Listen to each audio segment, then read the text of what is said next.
Hello and welcome. This interview is part of a series publicizing the 2024 conference of the Committee for Skeptical Inquiry. The conference is called CSICon, and it'll take place in Las Vegas from October 24th through the 27th. Today's guest is CSI fellow Dr. Kevin Folta, and this is an excerpt of his bio from the CSICon 2024 speaker site. Kevin M. Folta is a professor researching plant molecular biology and genomics at the University of Florida. He teaches a popular course in critical thinking about claims in agriculture and medicine and leads popular workshops in science communication. He's been recognized with several prestigious awards for research communication and public service, including the National Science Foundation Career Award. He has hosted the weekly Talking Biotech podcast since 2015. And he received his PhD in 1998 from the University of Illinois at Chicago. Folta hates referring to himself in the third person. Welcome, Kevin. Thanks for joining me today. I presume that last bit was a joke because you wrote the bio? Yeah, I put that in there because it always is so strange to write about yourself, especially like the oddball accolades that, it's important that people know them, but at the same time, it's like, come on, let's get over.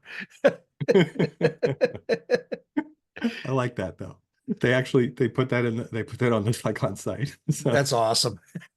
all right. So here is the official description of your talk, which is going to be Genetic Engineering Disinformation Campaigns, Why We Can't Have Nice Things. I always wonder why we can't have nice things. And it's scheduled for Friday of the conference at 2 p.m. So the official description of the talk, which I presume you also wrote, is the technologies under the umbrella of genetic engineering have provided everything from cheap cheese to COVID-19 vaccines to curing sickle cell disease. We are at a precipice where the newest technologies stand to divide. Nope. We are at a precipice where the newest technologies stand to drive incredible innovations in agriculture, medicine, and conservation. However, deployment of these technologies hinges on public acceptance. Those opposed to these technologies exploit social media to spread false information and break trust in genetic engineering, the companies that develop the products, and the scientists that seek to educate a concerned public about them. Their goal is to vilify useful technology for political or ideological reasons. Sadly, even trusted organizations fall victim to promoting misinformation. And I have a personal story about a friend of mine who believes in this kind of stuff. I can tell you later. Going on with the description. While the pace of innovation is accelerating, the development of technology must navigate a formidable social hurdle. The scientific and skeptical communities play a central role in identifying legitimate concerns, while at the same time countering mis and disinformation before innovation may proceed to application. This presentation frames new technologies, the tactics used to defame them, and how you can participate in effective strategic communication to advance their acceptance. That is a lot of material for a half hour. How Wow. do I do that? Wow, I'm glad you reminded me what I'm supposed to talk about. Yeah, it's it's easy to write when you're sitting in front of the computer and you just want to kind of, vomit out the cool things you'd love to talk about with this group. But it frames something I chase every day. I love the fact that we're in an innovation ecosystem that just is going forward at full tilt. And the new things we learn every single week about new innovations towards therapies for cancer, the new things in agriculture, it's going so fast. But then you go on a Facebook group that says that it's Bill Gates trying to kill us all. So there's room for us to intervene and hold the public's hand through this crazy maze. Well, I actually haven't heard that Bill Gates wants to kill us. I know the thing is he wants to track us all with, for some reason, microchips in the vaccine, even Oh, though the phones already track us. So like that's a nonsensical idea. But is that true? well, Is there a meme out there I haven't heard that he wants to kill us all too? well, they have to know where you are before they can exterminate you. Hmm. So maybe there's a phase one, phase two thing here, but there are some groups that I'm reading that talk about Bill Gates as a centerpiece of population control, and it's all being done through food and medicine. The things that we have a national lead in, like internationally, we are recognized as the pinnacle of agricultural innovation and medicinal therapeutic innovation, and yet these are the areas that these folks pick on, and there's maybe some reasons for that that I don't always want to go into, but uh, these are the strong points, and yet these are the things people fear the most. Very interesting. can you tell us about your journey into your field, the plant molecular biology and genomics? Like what got you interested to do that in the first place? Well, I'll talk a little bit about this at the meeting, at the conference. I've been interested in science since I was a little kid, and I grew up in a house of science. My father was a kind of an electrical communications radio engineer. And we grew up watching the Apollo flights. We grew up talking about science at every turn. And I'm very grateful for that. And I was the first kindergartner to ever go want to be in the science fair. And when they told me that I couldn't be in the science fair, I cried and cried till they let me in. And it was only for fifth through eighth graders. And so science has been important to me forever. And I've loved the fields of genetics and thinking about DNA and inheritance, and used to read the books when I was really young, and since 10 years old was into recombinant DNA, and the fact that you could use the Legos of life to put together a cure for diabetes, the cow gene for insulin in bacteria, back then, and or I'm sorry, human gene for insulin in bacteria to get away from cow insulin, bovine insulin. All these things seem to be really cool to me, and I'm very grateful to have great mentors through college and through undergrad and master's, PhD, that really allowed me to stay in this area, and I've had a great time since. Wow. So I read in Wikipedia a description of some of the stuff you do, and there was a word I had never heard of, and I want to ask you more about that. So let me read what it says. That you led a project to sequence a strawberry genome, and that you continue to research photomorphogenesis, I think I said Ah, that right, in plants and compounds responsible for the flavor in strawberries, which is a big topic because I never think strawberries tasted as good as they used to. Please explain that word. What is photomorphogenesis, and what does that have to do with the taste of strawberries? well, those are two separate things. So I do a lot of work in different fields, as you kind of have to be a Swiss Army knife to survive in academic research these days. And you kind of go where your interests take you and where our farmers in the state need help. And one of the big interests was flavors in strawberries. They had great yields, but they said, don't give us any more yields, give us better flavors. And so we studied the genes that lead to better flavors and aromas. And those are now being finding their way onto the market. Photomorphogenesis is something I've studied since 1987. And what photomorphogenesis is the developmental change in plants based upon light signals. And what it basically breaks down to is that a plant is a collection of sensors because you're stuck in one place, have to be very in tune with the different aspects of your environment. And they have different sensors, which can see each part of the visible spectrum, and then even go into the UV and far red to be able to sense these other wave bands. And they integrate that information to make decisions. So as we start moving into better crops for the field and more efficient crops for indoor farms, we have to be we have to have a very intimate understanding of the light spectrum and how it influences plant traits. And we have an incredible resolution of that these days. So photomorphogenesis is complicated, but really cool. But nothing to do with the taste of strawberries, because then they have it wrong in Wikipedia. Well, that's where we merged it. We did actually look at the way light would influence the traits associated with flavors, especially post-harvest. So these are living tissues, and once you pick them from the plant, could there be light qualities that you could use in the grocery store or at home in your refrigerator that may help condition and change gene expression to make them sweeter, or at least prevent or present volatile compounds that give the perception of sweetness in the absence of sugar. So these are all things we've studied, and actually the better strawberries are just coming to the market now, which is really cool. I am looking forward to that. One of my favorite fruits, but it could do a lot better in flavor, at least the ones that I get in my supermarket.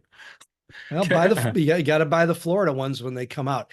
Our Mm. strawberry season is counter seasonal. So we're producing in November, December, January, February, where the rest of the country, rest of the world can't. So look for Florida strawberries, and you can taste the grape notes, the peach notes. These are all things that we identified the genes that are causal to the development of those chemicals that our sensory apparatus see as fruity and floral. And we've made a lot of progress in that. That was installed then by our breeders to now have better berries. Like What motivates you to start engaging in that arena originally to try to, convince people that GMOs are not poison? Well, originally it was because I was so in love with the science. And like Carl Sagan used to say, you love the science and you just want to tell the world about it. And that's what I did. And I made a lot of mistakes as I did it. Mostly just if I deluge somebody in facts and figures and tell them I have a PhD in molecular biology, now you'll feel better. And it never worked. And over the years, I learned that the people who I'm trying to convince, they're innocent victims of movements and which are either intentional or not intentional that are spreading false information from trusted sources. And so with that comes these echo chambers and associated silos where bad information thrives. And when you're in that bad information ecosystem, it tends to be what you believe, and other information you disregard because it doesn't fit the models that you're being told by your trusted community.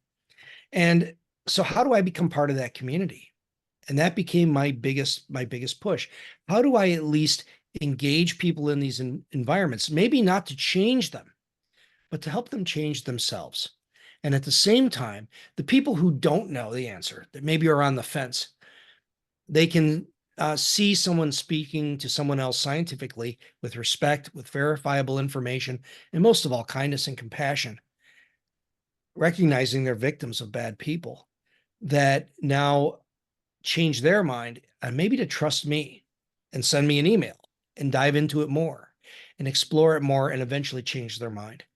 And if I had $1 for every conversion that I've been instrumental in over time, I could probably retire today. I mean, it when you personalize it and you understand that people have concerns that are legitimate, that are built on being fooled. Now, all of a sudden, it changes the dynamic of how you communicate with them and hold their hand back to reality. The information landscape is deep in terms of the false information, and it's been on for 30 years. They've been maligning this technology since, the early 1990s. And the companies that did it, they saw the farmers as their customer, not the endpoint consumer. So they didn't do much to combat the false information. Plus, they had their own baggage they were dragging. So you couldn't, from things like EcoFund or the Superfund sites and ecological disasters that didn't make them look like good corporate citizens. And I totally get that.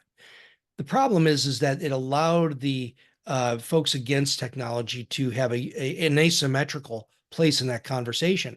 And then when those of us like me or other scientists would step in, um, we were looked at as agents of the corporations looking to sell seeds. We would flood them with information, as I said before, which is completely not the way to handle strategic communication with concerned people. We've learned since.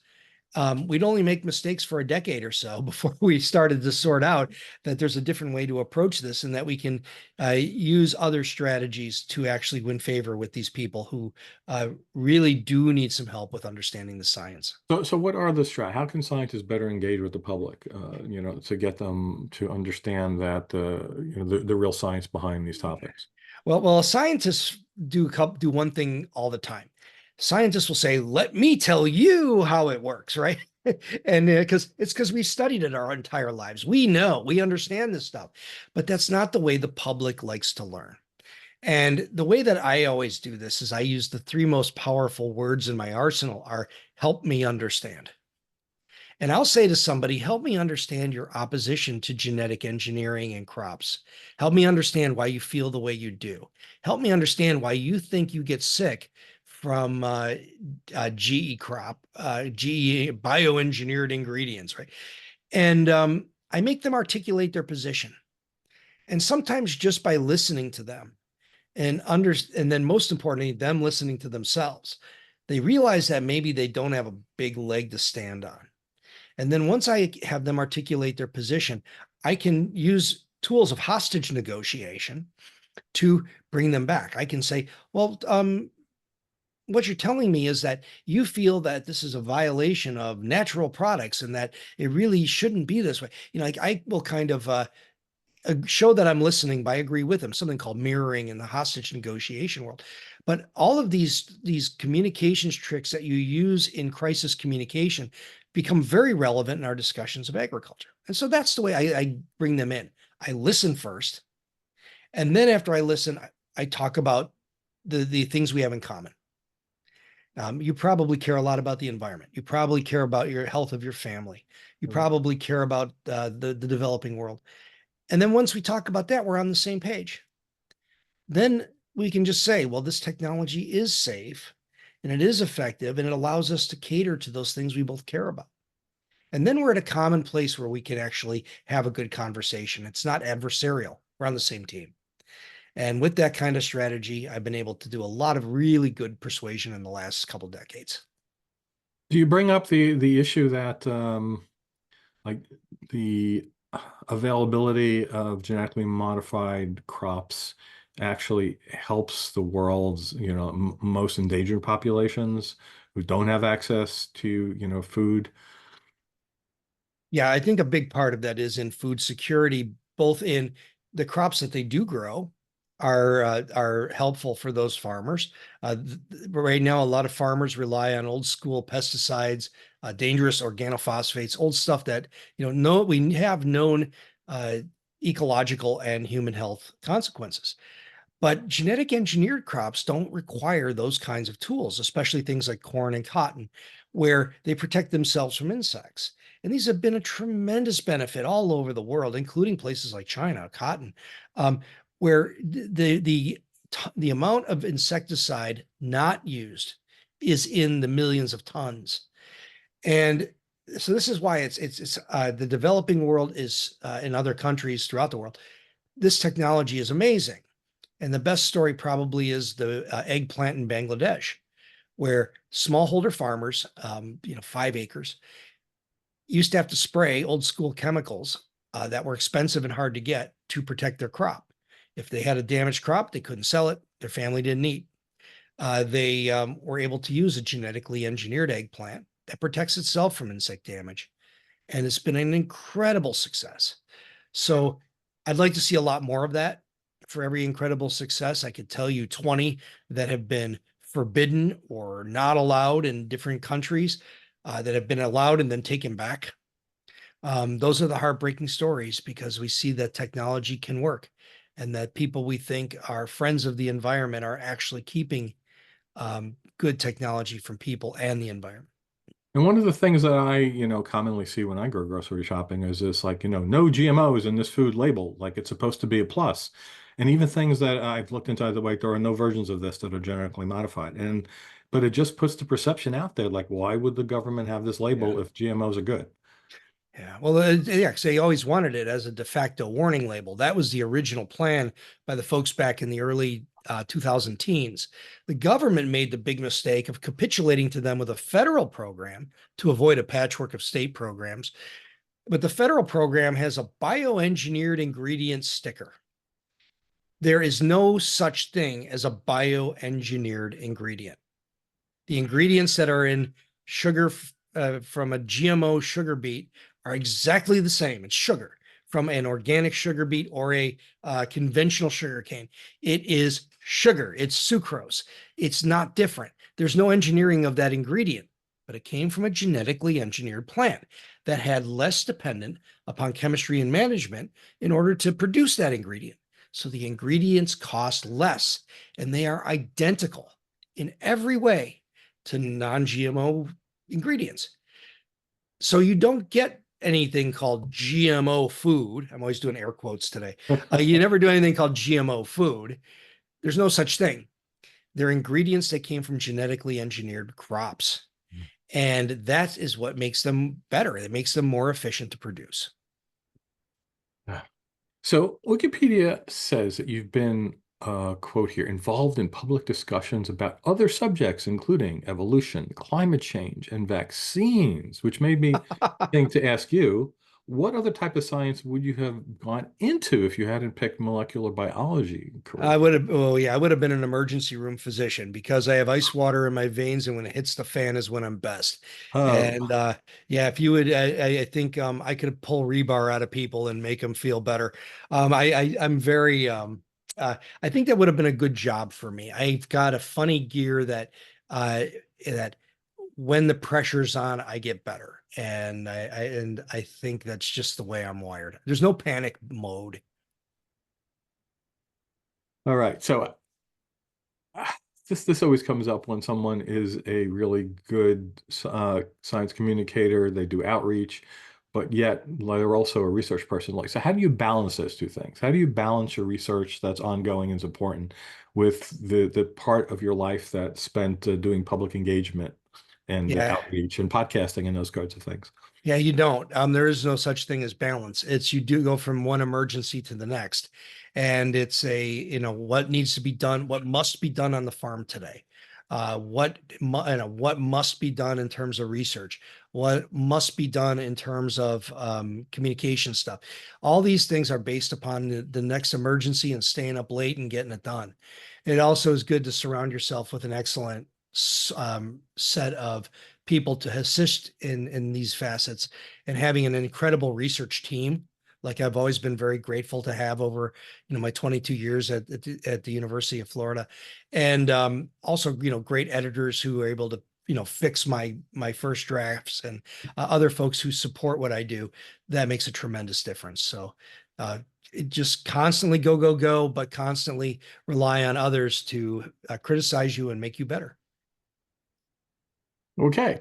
So since you have a Wikipedia article, I of course did some research reading that as well as other things. And sometimes I like to do this when I'm interviewing somebody who is actually Wikipedia notable to make sure some of the things that are on there are correct, or maybe you can make an observation that might get it changed by like someone on Susan Gerbich's Guerrilla Skeptics and Wikipedia team or some other Wikipedia editor who is watching this, just to see how these things are, how accurate they are. So there's a quote, Folta regards the term, I should have led with this. Folta regards the term GMO as imprecise and not as descriptive as the term genetic engineering. What's Yeah, that? yeah, I stay away from the term GMO because genetically modified organism. Think about this for a minute. First of all, it was a term made up as a term, a negative term, a term of derision that was made up by a guy in New York. No, that was Frankenfoods. It was made up. It's a negative term. Everything is a genetic modification of its ancestors, its predecessors, except for clones. So when you're crossing two things, it's genetic modification. When you're mutagenizing with radiation, it's a genetic modification. If we're going to talk about changes that are being used to address issues in medicine and agriculture, we need to be precise. And we talk about breeding. We talked about hybrids. We talk about gene editing, which is CRISPR-Cas and that kind of thing. Talk about transgenics. And those are all fall under the heading of genetic engineering, because it is engineering. We're not just modifying a genome by shooting a X-ray through it. We are modifying a genome with precision. We're adding genes that we know what they do into an organism where we can assess their effects. This is the use of science and math to solve a problem for humanity. It's engineering. So I always encourage people, get away from the term GMO. Let's talk about genetic engineering, Sorry, especially, I must have used the acronym about 10 times already today. well, let me throw in one other thought on that. Is that my former grad student Chris Barbie? He once said, "Would you rather drive across an engineered bridge or a modified bridge? Fly in the engineered aircraft or the modified aircraft." So you can see how those terms are used to weaken the perception of how precise this science really is. Yeah, that's an interesting perspective. So, all right, another thing the Wikipedia article says, it mentioned that you're a farmer and you do workshops and teach science to farmers. Are you still doing these workshops? And like, what's the Oh, course content? well, my big thing has been working with farm groups all over the country, all over the world, in how to talk to politicians and how to talk to constituents, how to talk to your the public, how to use social media to effectively engage. Because the problem is that asymmetry, where you've got the anti-farming folks or people who don't like the way we do things out there 24 hours a day. It's their full-time job.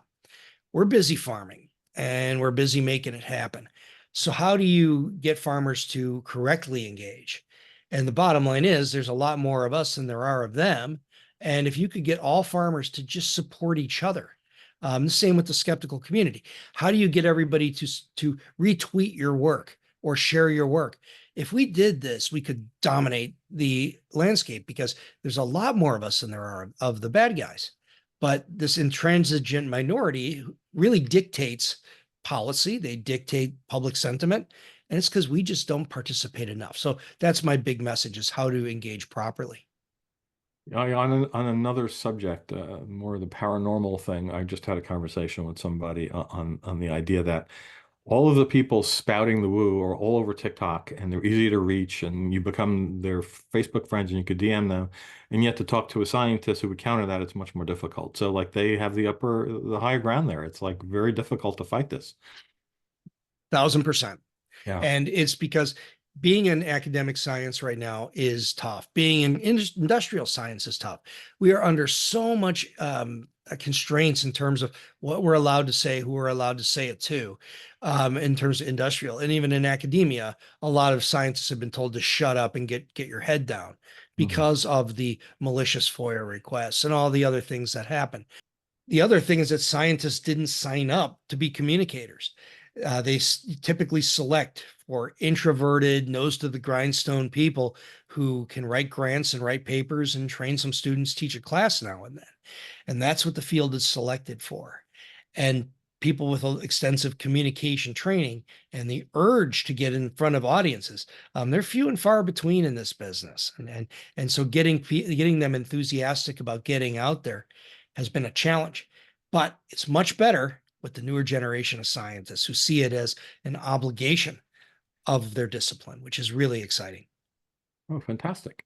So, speaking of communication, I need to ask you about your Science Power Hour podcast. So, Wikipedia says this is a parody of the AM talk radio show hosted by your alter ego, Vern Blazek, if I'm saying that right. Certainly they did. The Science Power Hour. Yeah.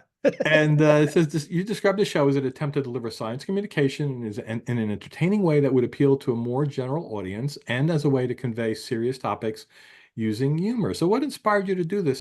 Back in 2005, 6, 7, when podcasts were just starting to get off the ground, people would tell me, this is a medium made for you. I've got a background in communication. I love writing and talking to people. This was it. I did radio and stuff in the past. And so this seemed like a great idea. And around 2012, 13, 14, I really wanted to do it.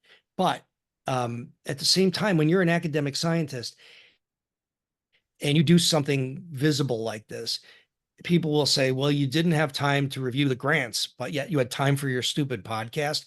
You didn't want to collaborate on this project, but you can do a stupid podcast. So I said, well, what if I do it where it's not me? And I do it with a funny voice and I do it with funny topics. And so the Vern Blazek Science Power Hour with Board. And I did it with the voice like this and I did it based off of the Art Bell show, which was the middle of the night UFOs and paranormal stuff. But it was, instead of real host with wacky topics, it was real topics with a wacky host. And I played kind of the dumb guy, kind of the foil. And it worked great until I invited a journalist on who, instead of saying, oh, what a great idea, said, well, this is an infringement on transparency. You can't do this. And she really went after me in a rather vicious way and, wrote an awful article about me online, about the Vern Blazek Science Power Hour. And right after that is when I was on with Joe Rogan and I decided to just come out of the podcast closet and just be me. But those things are still online. They're still interesting. And it was a very sad chapter of something that was done with the best of intentions that turned out to cause a great deal of personal strife and really didn't need to be that way. Wow, sorry to hear that. I didn't know, by the way, that you were on Joe Rogan. That's made the news recently with Terrence Howard being ultra wacko on there for 3 hours, apparently. I've watched tons of critiques of that one. So how was the Joe Rogan experience for you? Oh, fantastic. The best part about it was I was invited on, I don't remember the exact scenario, but he gave me the address of the place, and it's just in a blacked out building in a blacked out storefront in a strip mall, basically. And then you knock on the door and there's Joe Rogan, and you come in and sit down. He's the nicest guy in reality. And we had a wonderful conversation. We had such a fun time talking together. That episode is 655, and he really genuinely enjoyed it. And we had a great time together, and we talked about doing it again. And right after that is when I went under the bus with the activists and FOIA and all that stuff. And he ended up basically in their camp saying, and really Mm. believing them over me, which was really sad because I had a really good rapport with him, and I was hoping that that would continue. But he's gone a little bit to the dark side over the years, so it's not surprising that that my visit would have been a little bit fringe for him, a little fringe to the science side. But it was a great opportunity, and I'll always be very grateful for that. So, yeah, so you brought it up. So let's talk just a little bit about that. The Wikipedia article has a long section on conflict of interest and the FOIA request and all that. So for people who are not familiar with that and don't want to go read the very long thing on Wikipedia, can you just summarize what that was about? Yeah, it was easy. My star was rising in a lot of ways, in that I was getting more and more recognition for being a useful resource around the area of genetic engineering. And I was on Rogan, I was on with Dr. Drew, I was on with Cara Santa Maria, I was on Skeptic's Guide to the Universe. I was getting a lot of visibility on some of the best venues where you could be seen and spoken to in a podcast. I had TV opportunities I was doing. I had a lot of stuff locally. I was traveling constantly. Everything was really on the right trajectory where I was sharing science. I wasn't getting paid for any of it. I was helping to turn that tide. Me and a bunch of others, by the way. It's not just me. We were really making a difference and had some traction, especially around the labeling laws, which were being presented at that time.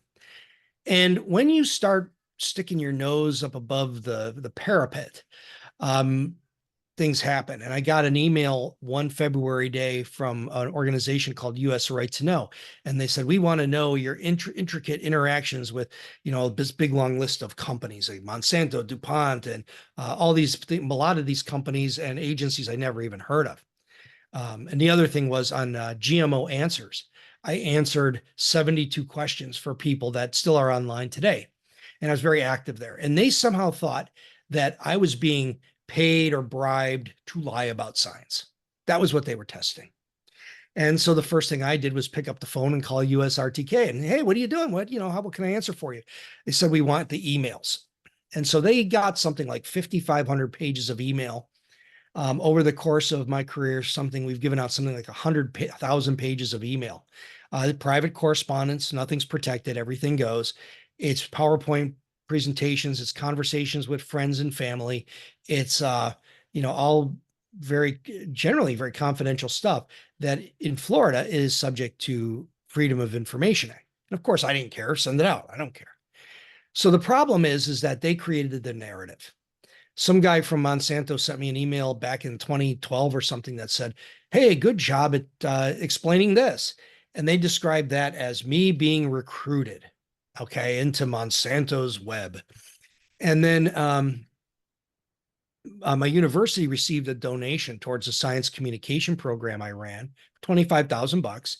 And it was for putting out coffee and donuts and renting a hall when I would do these shows at universities. I would do these presentations on science communication. And you had people for an afternoon or a morning, and you'd have to put out some coffee and whatever. And I'd have to stay in a hotel, whatever, cheap, cheap, cheap. But the idea was that they weren't the only donor. I had tons of donors. And so this money was used to help defray those expenses so that I could educate people who are interested. And that email that the university had received a donation came up in the email grab. And for them, this was gold. This is $25,000 into the pocket of Kevin Folta to lie about science. And that's the narrative that they told. And that's the narrative that they told Eric Lipton at the New York Times, who's a reporter, who put it on the front page of the Sunday New York Times, that I traded grants for lobbying time. I never lobbied. I never received a grant. I'm not allowed to lobby. Yet this narrative changed my life. And it brought threats to me and my family. It had, I had to talk to the FBI Domestic Terrorism Task Force. I was told not to give talks at certain places for my own safety. the horrible stuff online. Locally, I was kicked off of a bicycle club. I mean, it was everything from personal stuff to horrible professional stuff. I was a department chair, later asked to step down because of the noise. When 1,000 people call the university and say, fire the bastard, people making up things about me, being a criminal and doing other stuff that has never been shown to be true. Um, all of this is what same kind of environment that Michael Mann, Fauci, others went through later on. Hmm. Um, and and so all this happened, and the food babe had thousands of emails. It just was used to malign me and what I really do, and And break the the trust. food babe is, for people who don't know who that is. Vani Hari, who had an empire called the Food Babe, where she would talk about ingredients in food and how if you can't pronounce it, don't eat it, that kind of thing. And she gave a talk at my university and basically lied to the students for an hour. And I wrote an article about it, and she took a little bit of offense to that and decided to FOIA me. And so she, chapter 2 of her book is called Feeding You Lies. It's just about me and how I'm a bought off shill for companies. None of that is true. Um, so I've been a public scientist my entire career. I worked in a company for a summer and I hated it so much. I said, screw this, I'm staying in academia. Um, so anyway, that all of that changed my life a lot. And we had a conversation in there. They gave the money back. My university gave the university took the money from my program and put it into a food pantry. So I never even used a dollar of that. And none of it ever went to me to begin with. So we suffered a lot of physical issues, all kinds of stuff. I mean, when you are under attack constantly online and at home, it weighs on you personally very hard. And you have some tough conversations with your therapist and with your friends, and you have to decide where you want to be in 5 years and where you want to be. And we talked a little bit about this. CSICon was a huge part of the healing, as were the people in the skeptical movement writing articles about how to destroy a scientist and use me as an example. And those conversations said, you got to keep doing the right thing and you got to do it bigger, got to do it better. You got to do more podcasts, more visibility, more writing, more teaching. You got to be out in your community and you got to dial it up. You got to find a gear you never had and make it happen. And that's what I did. And I'm still standing, and it's 2024. Oh.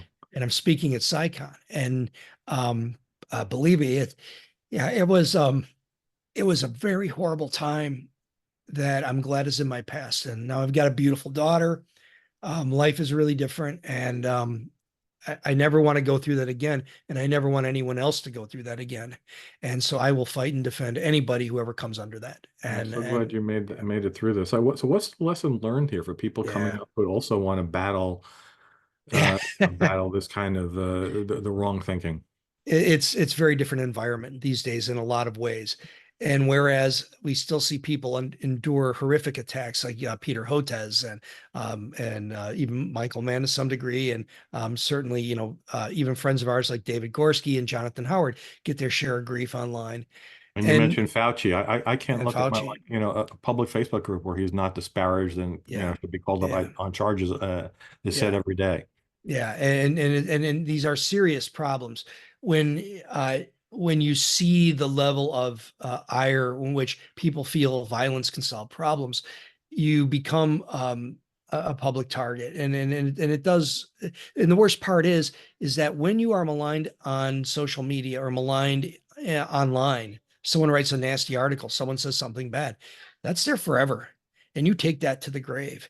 And if you look me up, I have lost so many opportunities where I was chosen by students to speak at a conference at NC State. And then a week before the conference, actually, people who used to be in the skeptical movement complained to the university because they didn't like me. And the university said, well, we have to get you out. It was I've been canceled from local events where I'm teaching a seed school about seed saving and genetics and how you have to be careful when you save your garden seeds. That people complain, it's all about Monsanto. Right? I mean, this kind of garbage online follows you forever. But the advice to others who want to do it is you must engage. and the climate is changing and it's different. And I mean, the environment of this is changing. And I want you to understand that there's more people who are supportive, that the anti forces are waning. They're getting older, and people have disaster fatigue. The classes I teach now don't feel the same way about vaccines and genetic engineering that they did 15, 20 years ago. So um, keep going, do more, not less, and follow the folks who are doing it, and do them a huge favor. Retweet, share, share their best work. Take people who are working hard, retweet the stuff from science-based evidence, or evidence-based science-based, sorry, science-based medicine. Retweet all of the folks who are doing the beautiful work in science communication. That's the best way you can support. Share with your networks. Wow, thank you for that perspective. All right, so getting to the end here. Have you seen the CSICon speaker list? Anyone you're particularly looking forward to meeting for the first time, perhaps this year? Well, it's really cool that I'm looking forward to meeting a lot of people for the first time in person. So a lot of these folks I've known for a long time, I've written with, I've enjoyed, working with, and we're all there at this particular conference. People have spoken in my classes, people like Melanie Teresa King, Andrea Love. These folks have given beautiful presentations in my courses, and I've done other work with them, and finally get to see them in person. And of course, Brian Cox has always been a hero. Neil deGrasse Tyson, Banachek, Michael Mann, I've seen at CSICon a few times. And deeply respect his tenacity and his work. So all of these folks are. It's great to be able to get together. But the other part of it, though, is just friends I've made through this movement over the last 20 years. From Susan Gerbic, from John Guy, just people I've met collaterally as being part of this group. It's always great to sit and have a beer with them down after the conference, and and just kind of share where we are now. I know them on Facebook. I know them in other contexts, and it's a wonderful place to belong. And for the people watching this, what Dr. Folta just said, I'll point out that CSICon is a very mingle-friendly conference, right? Like the last time Neil deGrasse Tyson was here, which was 2 years ago, it's unbelievable the amount of selfies that were posted with him on Facebook by people. He just spent hours just talking to anybody who came up to him. And if you want to come, by the way, there's not going to be a CSICon next year. So Really? yeah, make this a point, people. Don't say I'm going to put it off to next year, because not next year. Well, next year, the idea is there's going to be some international skeptic conference, and the same Ah, people who organize CSICon are going to do that instead. It's probably good. going to be somewhere in Europe. Not positive about that yet. I don't think they've picked a place, but it'll be harder to get to for one thing. So, Yeah. especially if you're an American. CSICon this year, Vegas. Well, and Vegas is such a great venue, because what better place to to have a conference on skepticism than a hub of hope and credulity? That's where people don't understand probability and risk. It's what. Neil deGrasse Tyson told the story last time about a conference. I think it was physicists or maybe mathematicians who, like, they were going to have a conference in some other city, and then something happened in the hotel, and they had to switch to Vegas at the last moment. And when they left the conference center, the hotel, the casino, put something in the local paper, don't ever come back to Las Vegas, because they got no money in the casinos. Yeah, that's awesome. Yeah, that's great. Well, looking forward to this one very much. And when you mentioned, talking to having a mingle environment, I have a picture from the Halloween event a few years ago with me and Richard Dawkins together, him dressed like a safari guy, and Butterfly me. catcher or something. Yeah, Big net. yeah, Yes, I yeah, was and me in a clown suit. So I don't know that the contrast between being with such a dignified famous scientist, where I read his books and I have to do it with a thesaurus next to me in a dictionary, but and stupid me in a clown suit. That's a good one for the ages. And of fantastic. course, I think, of course, the pictures I have with me and James Randi are priceless, Mm. because he was a hero of mine since I was a little kid. So that's the kind of conference this is. I got a selfie with him 2 years in a row. And actually, the first time I ever had any words exchanged with him, I was standing in front of him. He was wheelchair bound at this time. And somebody else was talking to him for a while. His companion had left, and the other guy walked away. And then he just looks at me. I was wondering if I should go over to him. And he points at me and he goes, "Sometimes tests are wrong." And I was like confused. I was like, okay, I don't know. Maybe he's not all there yet now. I don't know. And then I looked down at my shirt and I had a t-shirt on that was a quote from The Big Bang Theory that said, "My mother had me tested and I'm not insane." So he was like perfectly on point. And it was like, I'll never forget that. That was fantastic. That's And a nice memory. then I got a nice selfie with him. Okay, so yes, people come to CSICon. Okay, so I think this is a good place to end this. So where can people find your work? Yeah, talkingbiotech.com is the podcast. It's an archive of 9 years plus of weekly episodes. Something in there for everybody about genetics and medicine and agriculture and some science communication. I'm also on Twitter at Kevin Folta, KEVINFOLTA, and all of my resources are online at the University of Florida. The thing I would tell you, if you want a good laugh, go ahead and look up Google Images and you can see all of the artist renderings of me from Natural News and all the other places that don't like science. And Oh, you can see the anchor I drag through the rest of my career. I don't mean that as a woe is me as much as a get a sense of the battle we're up against in order to teach people. It's pretty amazing. oh, okay. So thanks so much for joining me today, Kevin. And I'm looking forward to meeting you in real life in Vegas in October. Yeah, thank you very much, Rob. This is fantastic. We'll see you soon. Take care.